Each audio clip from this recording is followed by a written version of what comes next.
Hello and welcome to Tim's BMW Repairs and Information. Would you like your front left fog light to come on when you go around the left hand corner? What about your right front fog light coming on when you go around the right hand corner? Yet these are two of the myriad of options that can be coded to a modern BMW. From the absolutely ridiculous like the fog lights coming on to the simple things like having a digital display of your speed on the instrument cluster all the time. Okay, now we're not talking about coding as in sitting in front of a computer, input, ISTA, tool 32. No, we're going to be using a Carly adapter and the Carly app. And the brilliant thing about it is it just gives you a list of things that you can change on your car. Now on a car like this, even in 2007, there were 12 modules that could be programmed. Stuff like the safety module, the instrument cluster called the Combi, climate control, convertible top, central locking, lighting, for instance, just to name a few. So there's lots of things you can fiddle with. Now there are pitfalls and we're going to go through them to make sure you don't have any problems. It's not like the old days on the, say, the E38, where if you tried to program something into the ECU, you always had a good chance of killing it, i.e. bricking it is what they call it, because you're actually loading in the program, you're not loading in options at all. We're not talking about programming any of the code itself, we're just getting the options out of each module, deciding what options we might like, and then saving them again. Now there are pitfalls, as I said. We've got to make sure the battery is up to full voltage, so there'll be a bit of preparation, including where to buy the Carly adapter, where to buy this extension, because that's quite important for cars like this, where the OBD2 adapter socket is quite difficult to get to. So we're going to make sure we can get the right parts, where to get the app from and so on. Okay, let's get on with it. Before you do any coding, it's imperative that the battery is fully charged. Now Carly won't let you do any coding if the battery is below 12.7 volts. That's a fully charged battery.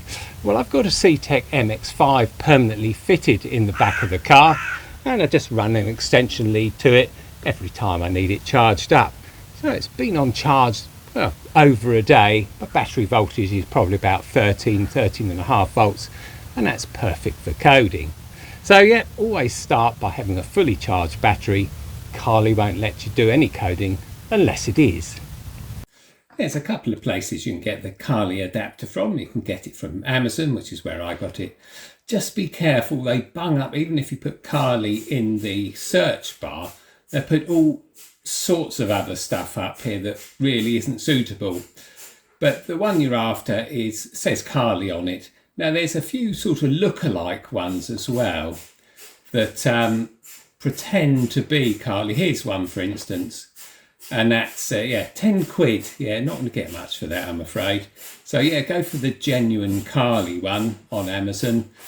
Say Carly on the side of it. Also notice they changed the shape a bit, which is good, because that makes it a lot easier to fit in under the dash of the 6 Series, whereas the old one was very short. Difficult to get up there. Right, with this universal adapter you pay, well, 100 quid, about $120, or you can go directly to Carly, so it's mycarly.com, go to there. It keeps bunging up rubbish on your screen, so be careful. So plans and prices, United Kingdom, BMW, next, see prices.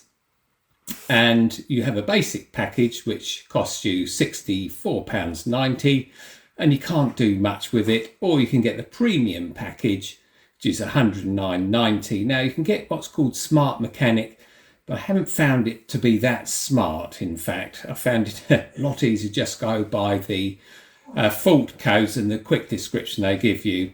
Now with the premium package you get a customization, which is what we're talking about today, coding, iDrive, don't quite know what you want to do if your exhaust flat, but there you go, and you get a lot of other maintenance information, and you get the light version of the Carly app for free, and that's going to cost you about 110 quid, about $130.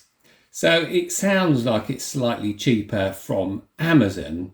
On the E63 and E64, the Obd port is under the dash, which is quite inaccessible to be honest, and you're never quite sure which way the socket's round, so the best way to get round that is just take a picture of it with your smartphone before you start. So I'll get my camera under there, take a picture. Rightio. So after taking a picture, I know that the larger side is facing in that way. The fat end goes that way, so at least we've got a fighting chance of getting it in there without having to resort to standing underneath it. There we go. That's in, and once it's in, make sure it's come on. There's a little orange light on it, and if it doesn't come on, press the button. Okay, so we've got the adapter fitted. Little red lights on, so that's a good start. Next thing we do is fire up that smartphone with the Carly app on it. I'll start a screen recorder so you can see exactly what I see. So 3, 2, 1, there we go. Right, press on Carly. Now I've got a list of cars on here because I use this adapter on a few cars, but we're going to be going for the E64. First thing you need to do is connect to the car. So you press the connect button. And it takes a little while to whiz through, so I'll probably speed this up because it's slightly boring. But yeah, be warned that it takes a little time to connect to the car and to the adapter. So first of all it connects to the adapter, which it's managed to do. Now it's connecting to the car. That takes a little while as well. Of course, with the Carly adapter and the Carly app you can check the health of the car, but be warned, it always tells you it's very, very bad. No matter what's wrong, and usually it's just a case of getting rid of the error codes and off you go again. But we're not interested in that today. We're just interested in looking at the options. Okay, so it's 2 of 3 connecting to the car, which it's done successfully. And that's gathering vehicle insights, whatever that means. It's finding out where all the modules are and so on. So what we can do is we've obviously got live data, we've got health check, but we're going to use customization today. And what we'll do first of all is check compatibility. So now what Carly's doing is whizzing through all the modules in the car to see which ones can be programmed or coded, which is probably more accurate. Doesn't take it that long. One thing to point out is that if you have any other local Wi-Fi devices, it's best to inhibit them. So the phone I'm using for videoing, it's in flight mode, so I'm not going to pick up any Wi-Fi from that. Okay, so it's just about done, and then it will tell us how many modules can be coded. 11, so I exaggerated earlier on when I said there's 12, there's 11. Digital Garage can manage your coding backups. Yeah, Digital Garage is where you store all the backups from the modules that you program. Okay, so that's our Lister thing. CAS is the central locking, IHKA is the climate control, Combi is the instrument cluster, LMA is the light control module, DWA, which is the anti-theft, CTM is the soft top module, iDrive, so we can have video in motion and stuff like that if we wanted. I don't bother with any of that. PDC, if it can program it so it automatically comes on or doesn't automatically come on. Mirrors, obviously folding mirrors and so on. Telephone module, and the body module, which is the KBM, which is window, windshield and tailgate. All of those things can be programmed. So let's start with, well, the Combi one, which is the one which I did earlier on. First thing it will do is it will want a backup of the information. So it checks the communication quality is stable, press OK, and the next thing we want to do is read from the car. Now if something gone wrong, we can load the backup if we wanted to put it back in the module, but we're going to read from the car and it tells us a backup of the coding status is going to be created at the same time. So that's what we're interested in. We're getting a stable read of the options from the Combi, and that makes sure that if we have any problems, we can always set it back to where it was. Okie doke, so now we've got a list of things we can have, and that's the one that I set the other day, which is the digital speedometer. Now I've got a great tip for you here. Never use the back button on the phone. It's not designed to like that at all. So we press the same function again, just to say that, yeah, that's how we wanted it. Speedo Correction. Would you like the true speed of the car, sir, or something we've made up? Well, corrected speed means that it's going to read 4% faster than what's actually shown on the Speedo. I quite like that, because that's what all my old BMWs had. They always had 4% overestimation of speed, so I leave that where it is. So I tap corrected speed, never press go back, because it just won't work. So it's very important to remember, don't press back on the phone. You won't be able to code the module. Okay, so we can have a speed limit, and we can set that speed limit to whatever we like. I don't have any speed limit set, so I press the off button again. Now notice that reset selection and code car are still lit and available. Now if you use the back button, code car disappears, and that's because you've gone backwards out of the Carly app. Okie dokes. So we can have GPS time correction, blank information display in dashboard. We can have that on or off, and mine is on. Ignition key warning. What happens if I leave my ignition key in the car when we're not using the car? Well, we can give a warning to say that the ignition key is still in the ignition. Don't think I need that really. Seatbelt warnings, seatbelt reminders, cruise control speed display. I usually have that stay on the screen or on the instrument cluster for about 6 seconds or so. So that's what I'm going to leave it set to. You can have it so it just doesn't appear at all, but of course with the always on digital display of speed, then that's not really needed. Okie dokes, and then we've got warnings for whether you're running out of fuel. So the low range warning I have set to 12 miles, which is fair enough. Have it set to 31 miles, and it's going to be warning you lots of times before you actually fill it up with fuel. And then we have the threshold for tank reserve, which is 6.5 litres.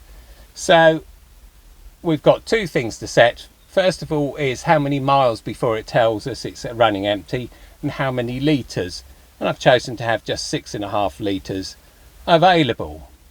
Okay, once we've done that, oh yeah, permanent speedometer lighting, that's what I've got on. So as long as the ignition's on, the display is on the instrument cluster, and I like that.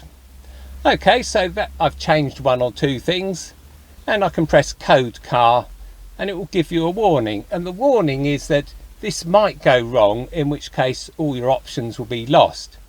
Okay, so I can understand and agree that, and then press OK. And then what we'll do is what Carly does is now it'll program those options into the combi module. And there we go, as simple as that. Coding was successful. Please turn the ignition off and on again. Please do not update the car software, even if update notifications appeared in the car during coding. The app would not be able to code your car after the update. So it's expecting to see the same coding data when you start to when you finish. That means don't update any code in the car. Not that it's something that us amateurs would do, it's something a garage would do. So we'll press OK, and there we go. We've done that. We've programmed the instrument cluster to our own preferences. Now, a useful feature of Carly is, rather than going through the complete list, you can have a drop-down list of things that can be changed. So the clock date, instrument cluster, speedometer, tank and warnings can be set from this screen. So for instance, clock date, we'll select that. GPS time correction is on, so it knows which part of the country we're in. Okay, what about instrument cluster? As you say, there's the corrected speed, information always on, and so on. Now at this point we're not in the middle of coding, so we can use the back button on the phone to bring us to other things we might be interested in. So let's have a look at the IHKA, which is the climate control. Read from car as normal. Of course we get a backup of all the coding data. backup is successful. And then there's a whole host of things that we can do here. And they can also be set to keys. So like in the E38 and E39, where the settings are saved for each key, we can do the same for the IHKA, the climate control, and that can be set for a certain key. So we can have, if you switch the ventilation off, of course you get absolutely no air through the car at all. But what we can do is we can set the ventilation to blow on the smallest level when the air conditioning is in the off mode, and that's quite useful, so I'm going to set that on. And then the rest of it I'm not too interested in. I'll code the car. Again we get the warnings. OK. And check that the car is coded properly. There we go. It really only takes a few seconds. And now we can reverse out of that by using the back button on the phone.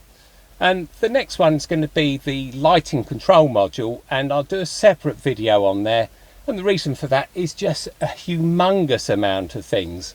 So also you notice it takes quite a long time to read from the light control module because it is holding a lot of coding data.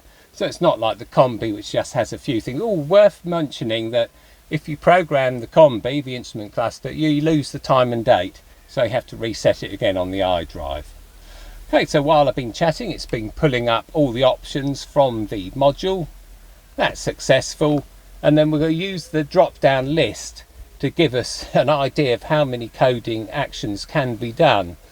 So all sorts of things, and one which we're going to be very interested in the next episode, because we're going to look at the light control module in the next episode, how to use LED bulbs and not get warnings, because I like the LED amber turn signals. Just love the digital way they go, but I was forever getting error codes telling me that the bulb wasn't working. Well, using Carly, you can use the options to turn those warnings off. So if we went to warnings, then we got all of the devices like reversing lights, fog lights at the back, low beams, and all the rest of it, the side marker ones. You can switch all the warnings off. So we can fit LEDs to the indicators or the turn signals, and we won't get any errors. Right, I think that's enough for this episode. We've been through enough. We've been through the basics, which is to get us going. And the next episode, we'll look at the light control module and a couple of other modules, because there's such a lot of different options on those. It really deserves its own video with explanations for each of the choices you can make. Right, anyway, put the thumbs up if you've enjoyed this episode. Thanks for subscribing, keep commenting, and I'll see you next time.